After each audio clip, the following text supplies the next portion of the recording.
दोस्तों नमस्कार, मैं राम सूरत यादव। आज हम एक ऐसी अदम्य लड़की आईएएस महिला के विषय में बताएंगे जिसको आप लोग हो सकता है जानते भी हों और नहीं जानते होंगे। तो हम अपने वीडियो के माध्यम से बताने जा रहे हैं कि वह आईएएस लड़की कौन थी जो अखिलेश के कार्यकाल में एक तरीके से इतना बड़ा चर्चा का विषय बन गई थी कि पूरी अखिलेश की सरकार एक तरीके से उस समय उस लड़की के पीछे पड़ के और लास्ट में अंतोगत्वा उसको जो है निलंबन करना पड़ा। और आज हम उसी के विषय में बताएंगे कि वह बहादुर आईएएस लड़की कौन थी और ऐसे कौन सा उन्होंने काम किया जिसके वजह से पूरी अखिलेश की सरकार जो है एक तरीके से हिल गई थी और वह लड़की आईएएस चर्चा के विषय बनी थी। आज हम उसी विषय में बताएंगे, लेकिन संक्षेप में पहले उनके जीवन के विषय में थोड़ा सा बता दें कि वह आईएएस लड़की दुर्गा शक्ति नागपाल थी और उनका चयन जो है 2010 में आईएएस में 30वें रैंक पर हुआ था। आप कल्पना कीजिए कि 2010 में 30वें रैंक में वो आईएएस बनी थी और 25 जून 1985 को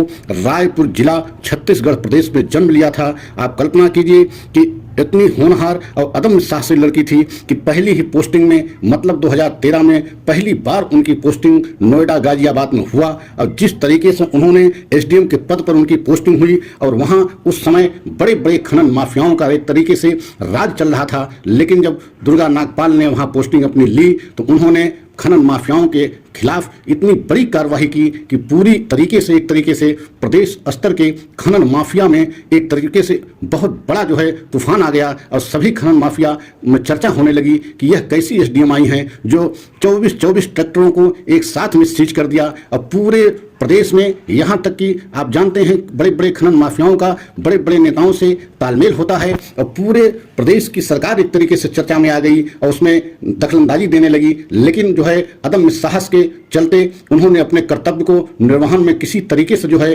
समझौता नहीं किया और खनन माफियाओं के खिलाफ उनकी कार्रवाई बराबर चलती रही। लेकिन लास्ट में अंतोगत्वा परिणाम स्वरूप उनको जो है सफेद पोस्टधारी एवं राजनेताओं ने मिल करके खनन माफियाओं से मिल करके एवं जो है उनको सस्पेंशन का आर्डर दिया गया और वो सस्पेंड हो गई। लेकिन जब उनका मामला हाई कोर्ट पहुंचा तो हाई कोर्ट में उनको एक तरीके से निर्दोष साबित किया गया और हाई कोर्ट ने स्पष्ट कहा कि इसमें दुर्गा शक्ति नागपाल का कोई रोल नहीं था। और जिस मामले में उनको सस्पेंड किया गया था, एक दीवार गिराने के मामले में सस्पेंड किया गया और एक तरीके से फर्जी वह केस बना करके उनके ऊपर लगाया गया कि दीवार जो है एसडीएम मौजूद होकर के गिरवाई, इसी मामले में उनको सस्पेंड किया गया। लेकिन जब वही मामला हाई कोर्ट गया तो हाई कोर्ट में उनको एकदम निर्दोष साबित किया गया और निर्दोष साबित हुई और पुनः उनको जो है बहाल किया गया, नौकरी पर पुनः गई हैं। लेकिन आज हम यह बताने के हमको आवश्यकता क्यों पड़ी, सभी देशवासियों को इसलिए बता रहे हैं कि वही दुर्गा शक्ति नागपाल को पुनः इस समय योगी राज में चार्ज मिल गया है और बांदा की डीएम बनी है। आप कल्पना कीजिए उस समय एसडीएम बनी थी, एसडीएम के तौर पर उन्होंने जो है नोएडा में काम किया था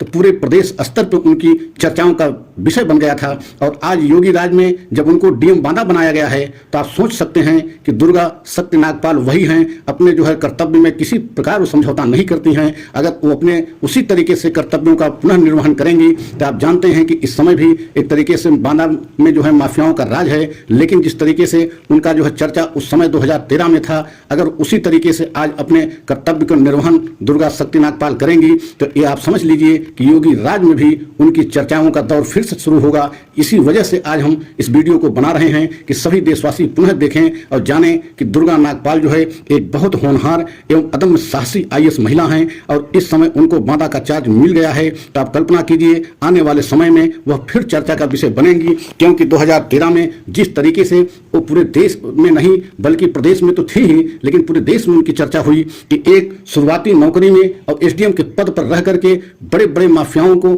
खिलाफ का जिस तरीके से खनन माफियाओं के खिलाफ दुर्गा नागपाल ने कार्य किया और उनके बड़े बड़े जो है माफियाओं के जो है एक तरीके से खनन को कार्य को रुकवाया और 24 ट्रैक्टर को एक साथ में सीज किया, चर्चा का विषय बना हुआ था। तो आज पुनः जब योगी राज में उनको डीएम बांदा बनाया गया है तो आप सोच सकते हैं कि आने वाले समय में पुनः जो है दुर्गा नागपाल जो एक तरीके से चर्चा का विषय बन जाएंगी, क्योंकि उन दुर्गा नागपाल जो अपने कर्तव्य से कभी समझौता करती नहीं हैं, बहुत ही ईमानदार एवं होनहार अदम्य साहसी महिला हैं। और आप कल्पना कीजिए कि वो किसी भी तरीके से राजनेताओं से समझौता भी नहीं करती हैं। किसी भी मामले में वो अपने कर्तव्य को सही रूप से संवैधानिक जो है दायरे में रह करके निर्वहन करती हैं। उसके लिए कुछ भी उनको कुर्बानी देनी पड़े वो पीछे नहीं हटती हैं। और यही वजह है कि इस समय उनको बांदा का चार्ज मिला हुआ है, बतौर डीएम बनाई गई हैं योगी राज में। तो आने वाले समय में देखना पड़ेगा कि क्या जिस तरीके से अखिलेश राज में जो है उनको एसडीएम बनाया गया है था, अब अंत में जो है अखिलेश सरकार को मतलब अखिलेश को ही सस्पेंशन करना पड़ा था,